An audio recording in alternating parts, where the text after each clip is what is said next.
Check these out. Pretty cool looking, right? They're called castor beans, and if you're like me, you probably eat a good amount of beans on a weekly basis. However, these are no ordinary beans that you want to be eating because they actually contain one of the most dangerous poisons in the world, that poison being ricin. You may have heard of it. There is enough ricin in one single bean that if consumed by an adult, it will kill you within minutes. So what has Nike decided to do? Make a pair of football boots out of poisonous castor beans. I should probably go wash my hands.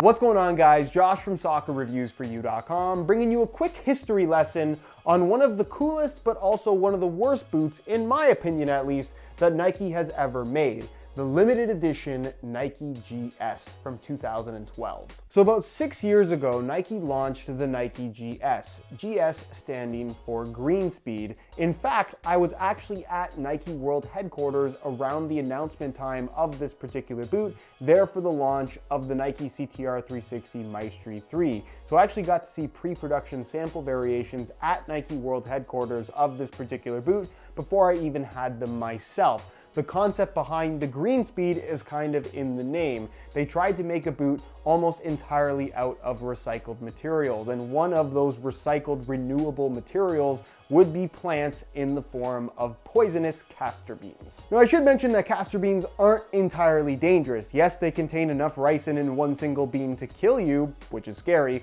but they do actually make products out of castor beans. You may have heard of castor oil, which is used for lots of different health reasons, and through the manufacturing process, they somehow manage to get rid of the poison. It's a little bit scary to think about, but they do it. It's not an uncommon thing, and I am in no danger holding or wearing the Nike GS, which you probably already knew. Either way, there's some pretty impressive statistics on this particular boot in regards to the materials that they're made out of. The sole plate is made out of 50% castor beans and 50% plastic. The insole is 100% made out of castor beans. And most of the boot, in fact 70%, is entirely made out of recycled materials, making this the most environmentally friendly renewable football boot of all time.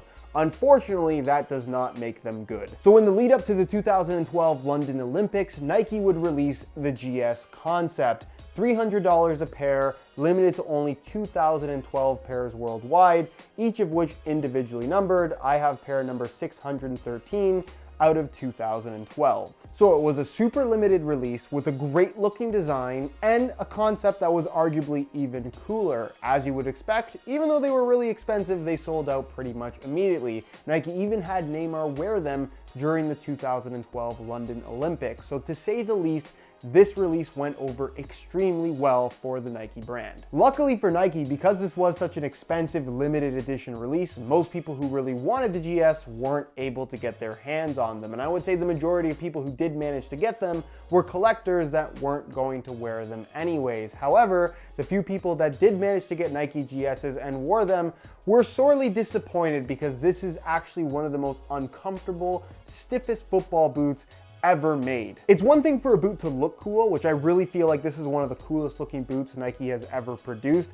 It's another thing to actually fit and feel the part, and these, in my opinion, just aren't comfortable. If I had to compare them to any other boot that I've ever worn, it would be the Nike Mercurial Superfly 1, which I also think happens to be one of the most uncomfortable boots ever. In fact, I had a pair as a kid, and I wore them once at a training session, basically destroyed my feet, and decided that I was not going to wear them anymore and sold them to somebody else. They were that uncomfortable. Similar experience occurred with the Nike GS. The upper is made up of two main elements. You're going to find this textile material with fuse over top that's extremely stiff and rigid. That's the best way that I can describe it. And then you have a super thin Kangolite material here at the front in Volt Yellow. It's called the Green Speed, but the green part is actually neon yellow, which I always thought was kind of a little bit strange. I always felt like this should have been green, although the black and Volt definitely looks quite cool. The Kangolite at the front honestly is not that bad, but it's also not that great. The Nike Mercurial Vapor 8 that was available at the time. Obviously the Nike GS, not officially part of the Mercurial line, but definitely Mercurial inspired. The Vapor 8, in my opinion, is a much better performer, a much more comfortable boot, and the Teijin synthetic on that particular model versus the thin Kangolite here, I just think fits and feels so much better. It's hard to compare the two because the Vapor 8s are miles ahead. Then you move on to the heel area where they somehow decided to bring back the death padding that we used to see in the Vapor 3 and Vapor 4. It wasn't quite as bad on the Nike GS, but still extremely uncomfortable, very stiff, very rigid, almost no padding at the heel whatsoever. And again, it's just one of those boots that's just not very comfortable out of the box or after any break-in period, just because of how rigid this material is through the midfoot. The sole plate looks very cool and honestly doesn't feel that bad. It's a little bit on the stiffer side, and this stud pattern, while kind of based off of what we had from the Vapor 8 at the time, there are just less studs, and based on my testing at least, the traction was just not as good as the Vapor 8. I found myself slipping quite a lot. And again, it's just one of those things that looks cool, but unfortunately doesn't perform all that well. Something that I've always really liked about the Nike GS though, is while it has the 2 heel studs at the back, even though this is a firm ground stud pattern, that's perfectly fine, it does work. I love the fact that they added this small little breaking stud at the base of the heel stud pattern. I just think it's a very cool concept, regardless of whether or not it makes any difference. I don't think that it does, but I do think it looks totally awesome. So even though the original Nike GS was not a very good boot, because most people weren't able to get their hands on them, people didn't really know. They just wanted them because they look really cool and had a cool story behind them. So with that hype in mind, Nike decided to make a second release soon after the original called the Nike GS2, which had ACC. I'm not sure if you noticed. It's right there, it says ACC.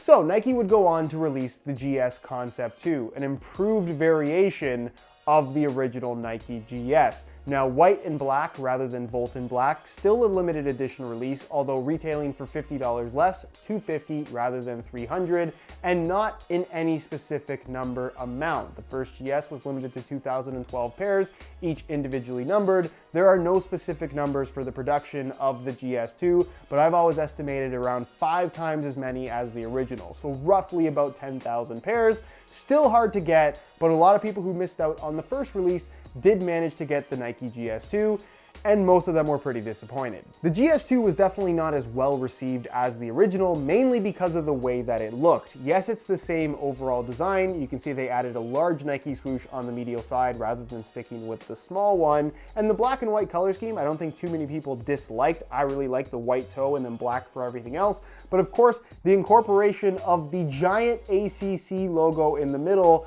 with safari print for some reason, plus the all conditions control branding right there, a lot of people did not care for the way that looks. I personally don't think that it looks bad, but given that ACC at this point in time was still a relatively new technology, most of the hype around the Nike brand was not only around the Nike GS, it was also around the ACC tech that was being introduced on all their top-end models. So what better platform than their most hyped up boot at the moment to be released in limited quantities, highlighting ACC. If you guys remember back to when this actually came out, it was much less about the green speed concept, the fact that this was all recycled materials, and more so the fact that it had ACC, which you can't really miss. So aside from the inclusion of Nike's invisible ACC technology, there is no difference between the GS1 and the GS2. They both suffer from the same problems in that they're both, in my experience at least, blister machines. And just because I know some people will ask, the reason why the heel counter looks like this is because the material, the plastic, has oxidized, something that is very common for a lot of plastics over time. I realize that these aren't that old and different plastics will react differently, but the Nike GS plastic, whatever they've used in the heel counter, even the GS2, that's what it looks like over time, regardless of whether or not you wear them. And that's pretty much the history of the Nike GS concept, Nike's best looking, coolest boot ever, that isn't actually very good at all. In fact, it's one of the worst top-end Nike boots that I think I've ever worn, which is saying a lot because I've worn just about everything. If you guys enjoyed this football boot history lesson and perhaps would like to see this turn into a series on the channel, don't forget to support this video with a like and leave some feedback down below in the comments. Maybe even let me know which boot you'd like to see a history lesson on next. Also, if you did enjoy the video and don't want to miss out on future videos, don't forget to hit that subscribe button along with the little bell notification notification for daily videos on all the latest and greatest soccer gear. And that's pretty much it for this one, guys. Please keep in mind that these are my own personal opinions based on my own experience with the GS1 and GS2. If you had either of these two boots and would like to share your own experiences with these products, feel free to leave them down below in the comments. I'd actually be curious to hear what you thought of these boots when actually playing in them. Of course, as always, if you do have any questions as well, feel free to ask them down below in the comments, and I'll do my best to get an answer out to you as soon as I possibly can. All my social media information is linked down below in the description as well, if you want to follow me there and don't already. Other than that though, guys, thank you so much for watching, and we'll see you in the next one.